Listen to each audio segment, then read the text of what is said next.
Hey guys, Shanto here. Realme পক্ষ থেকে আরও একটি এন্ট্রি লেভেলের স্মার্টফোন আমরা আগামী 6 ফেব্রুয়ারি দেখতে পাবো। আগামী 6 ফেব্রুয়ারি Realme তাদের C3 নামে একটি ফোনকে নিয়ে আসবে ইন্ডিয়ান মার্কেটে, যেই ফোনটির প্রাইস খুব সম্ভবত 7,000 রুপির মতো রাখা হতে পারে।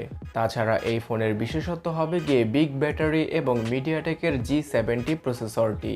তো চলুন আজকের ভিডিওতে জানা যাক রিয়েলমির আপকামিং C3 ফোনটি সম্পর্কে।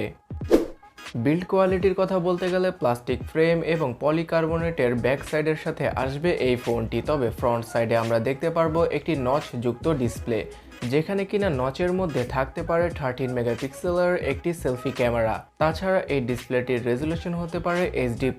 এখানে আমরা ফুল HD+ রেজুলেশনের ডিসপ্লের দেখা পাবো না, কারণ এই ফোনের প্রাইসটা অনেক কম। তার সাথে ফোনের ডিসপ্লের সাইজ হতে পারে 6.3 ইঞ্চি। আর প্রসেসর হিসেবে মিডিয়াটেকের সদ্য লঞ্চ হয়ে যাওয়া G70 প্রসেসরটিকে ইউজ করা হতে পারে রিয়েলমির আপকামিং C3 ফোনটির মধ্যে। সো এই প্রসেসরটি সম্পর্কে এখনো পর্যন্ত তেমন কিছু বলা যাচ্ছে না, কারণ এখনো পর্যন্ত কোনো ফোন লঞ্চ হয়নি এই প্রসেসরের সাথে। রিয়েলমি C3 হবে প্রথম স্মার্টফোন যেখানে কিনা মিডিয়াটেকের G70 প্রসেসরটিকে ইউজ করা হবে। কাগজে কলমে বাজেট হিসেবে এই প্রসেসরটি অনেক পাওয়ারফুল একটি প্রসেসর, যেখানে কিনা কর্টেক্সের A75 এবং A55 কোরগুলোকে ইউজ করা হয়েছে এবং সর্বোচ্চ ক্লক স্পিড হচ্ছে গিয়ে 2 GHz। তার সাথে জিপিইউ হিসেবে এখানে মালির G52 জিপিইউটিকে ইউজ করা হয়েছে। তো এবার দেখারই পালা যে কেমন পারফরমেন্স করতে পারবে C3 ফোনটি এই প্রসেসরটির সাথে।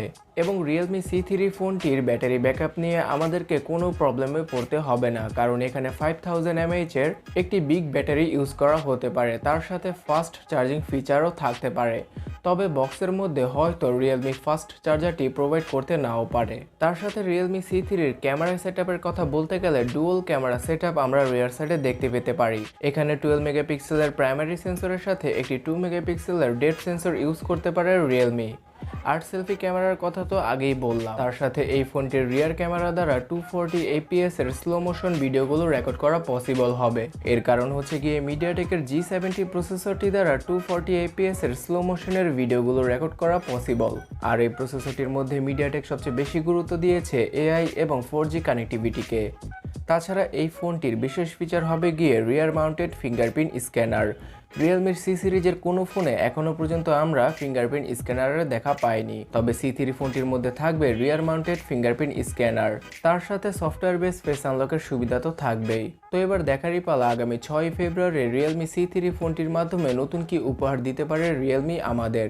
তার সাথে এই ফোনটির প্রাইস এক্সপেক্ট করা যাচ্ছে 7,000 রুপির মতো হতে পারে এবং বাংলাদেশে 10 থেকে 12,000 টাকার মধ্যে পাওয়া যেতে পারে এই ফোনটি। আর লিক এবং রিউমার অনুযায়ী এই ফোনটির 232, 332 এবং 464-র 3টি ভেরিয়েন্ট আসতে পারে মার্কেটে। সো গাইস, রিয়েলমি C3 সম্পর্কে আপনার মতামত কি নিচে কমেন্ট সেকশনে লিখতে ভুলবেন না। ভিডিও ভালো লাগলে লাইক এবং এই চ্যানেলটিকে সাবস্ক্রাইব করে রাখুন যদি আপনি না করে থাকেন। তো দেখা হচ্ছে পরবর্তী ভিডিওতে। টাটা।